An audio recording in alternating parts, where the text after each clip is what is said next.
Dans notre précédente méditation, nous avons vu la gloire et la signification de Christ comme Fils de Dieu, comment les prérogatives de Dieu, le pouvoir de la vie, le pouvoir de la lumière et le pouvoir de la seigneurie lui ont été conférés.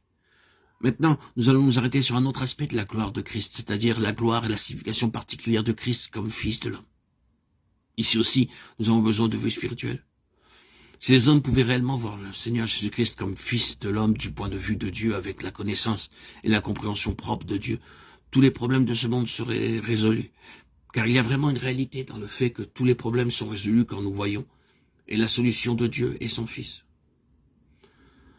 Attendons-nous dans nos cœurs au Seigneur afin que nous voyions, que notre attitude soit voir Jésus intérieurement, avec les yeux de notre cœur illuminés, alors que l'esprit de sagesse et de révélation dans sa connaissance nous est donné.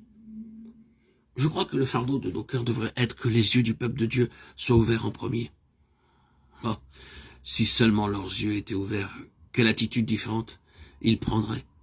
Quelle grande possibilité il y aurait pour Dieu. Quelle quantité de choses qui déshonorent le Seigneur disparaîtraient.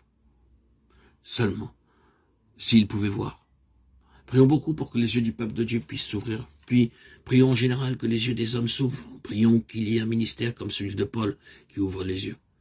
Je t'ai choisi du milieu de ce peuple et du milieu des païens vers qui je t'envoie, afin que tu leur ouvres les yeux, pour qu'ils passent des ténèbres à la lumière. Acte 26, 17, 18. Prions continuellement à ce sujet. Je pense qu'il y a 2 ou 3 aspects particuliers de Christ comme Fils de l'homme. Premièrement, c'est le titre humain de Christ qui nous apporte tout de suite l'idée de lui comme homme ou comme de nature humaine.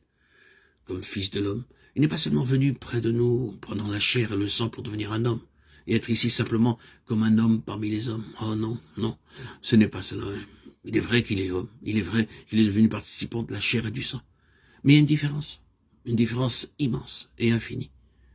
Humanité, oui, mais pas exactement notre humanité. La signification de Christ comme Fils de l'homme est qu'il est l'archétype d'une nouvelle humanité. Dans l'univers de Dieu, il y a actuellement 2 humanités, alors qu'auparavant il n'y en avait qu'une. L'humanité adamique en était la seule. Mais maintenant, il y a une autre humanité, une humanité différente de chair et d'os, sans la nature pécheresse de cette humanité, sans rien de ce qui a détourné et séparé cette humanité de Dieu, sans ce qui a amené cette humanité sous le jugement de Dieu. Une humanité que Dieu, dans sa perfection et sa sainteté infinie, peut regarder avec plaisir et une complète satisfaction. Celui-ci est mon Fils bien-aimé en qui j'ai trouvé mon plaisir. Matthieu 3, 17.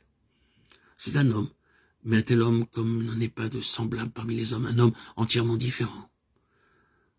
La signification de Christ comme Fils de l'homme est que Dieu a commencé une nouvelle humanité d'après sa partie et sa parfaite pensée.